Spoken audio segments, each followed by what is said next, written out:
हर इंसान की एक प्रेफर्ड और डिफॉल्ट एसेट क्लास होती है जिसमें वो जो भी पैसा सेव करता है इन्वेस्ट करेगा। इस वजह से ऑफन वो अपना पोर्टफोलियो ऑप्टिमाइज नहीं करता। Hi, my name is Mihir and welcome to InvestCon YouTube.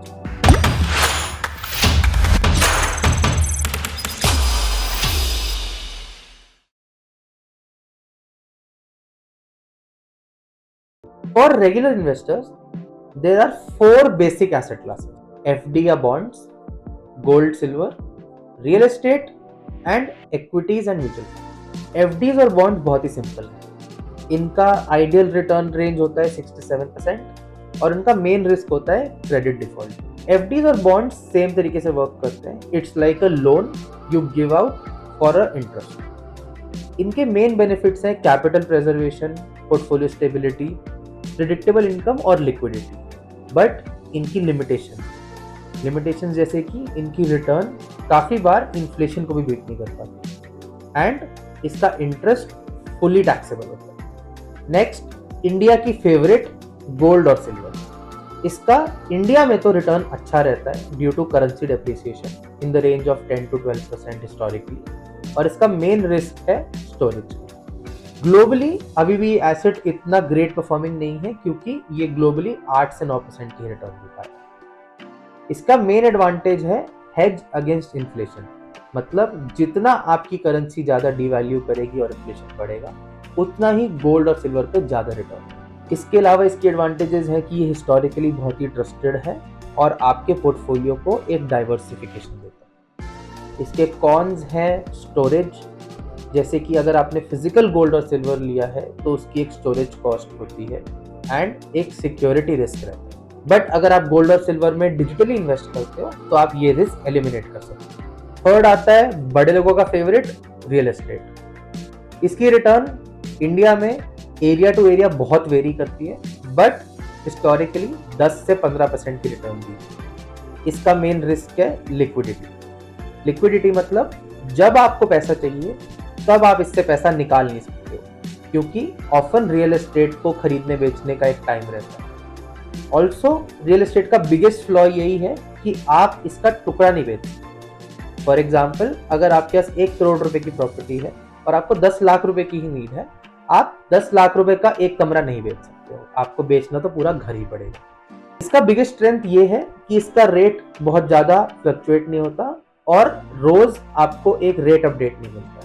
ये एक टैंजिबल एसेट है जो आप देख सकते हो, फील कर सकते हो, आपके सामने उसकी वैल्यू बढ़ती है। एंड इसका एक और फायदा है कि आप इसको रेंट पे चढ़ा के एक रेंटल इनकम जनरेट कर सकते हो। इस एसेट क्लास के फायदे के साथ साथ कुछ नुकसान भी है। पहला नुकसान तो जो मैंने आपको बताया कि आप इसको टुकड़ों में नहीं बेच सकते। दूसरा नुकसान इसका ये है कि इसमें आपकी जो रेंटल यील्ड है 2 से 3% की होती है। तो चाहे आपके पास 1 करोड़ रुपए की प्रॉपर्टी हो, इससे आप 2-3 लाख रुपए का रेंट निकाल पाओगे, वेयरएज एफडी आपको 5 से 6% देगा। एंड थर्डली, इंडिया में तो खासकर ये बहुत ही हाई टिकट एसेट बन चुका है। आज की डेट में 5-10 लाख रुपए में कोई भी एक रिलायबल प्रॉपर्टी अवेलेबल नहीं है। आप कहीं दूर जाके छोटी सी जमीन ले सकते हो बट उसके अपने रिस्क रहते हैं। लास्ट में मेरा फेवरेट एंड आजकल के यूथ का favourite, stocks and mutual funds. इसकी रिटर्न और सब एसेट क्लासेस से हिस्टोरिकली सबसे ज्यादा आई है but it also has a big risk which is volatility.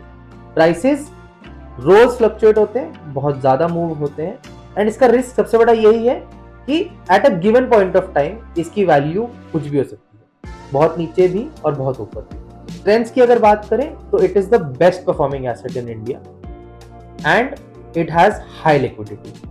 आप इसको टुकड़ों में भी बेच सकते हो, धीरे धीरे भी खरीद सकते हो एंड पोर्टफोलियो डिजाइन आपको बहुत फ्लेक्सिबिलिटी ऑफर करता है। आज अगर आपके पास सिर्फ 5,000 रुपए हैं तो आप सिर्फ 5,000 रुपए इन्वेस्ट कर सकते हो। अगर आपके पास 5 लाख रुपए तो 5 लाख, 5 करोड़ रुपए हैं तो 5 करोड़। ये चीजें गोल्ड में और एफडी में तो हो सकती है बट रियल एस्टेट जो कि अगेन एक हाई यील्डिंग एसेट है उसमें नहीं हो सकती। बट सिर्फ गुड साइड नहीं है, ड्रॉबैक्स भी है। सबसे बड़ी लिमिटेशन इसकी है कि आपको इस एसेट क्लास से रिटर्न जनरेट करने के लिए चाहिए पेशेंस और बिहेवियर मैनेजमेंट।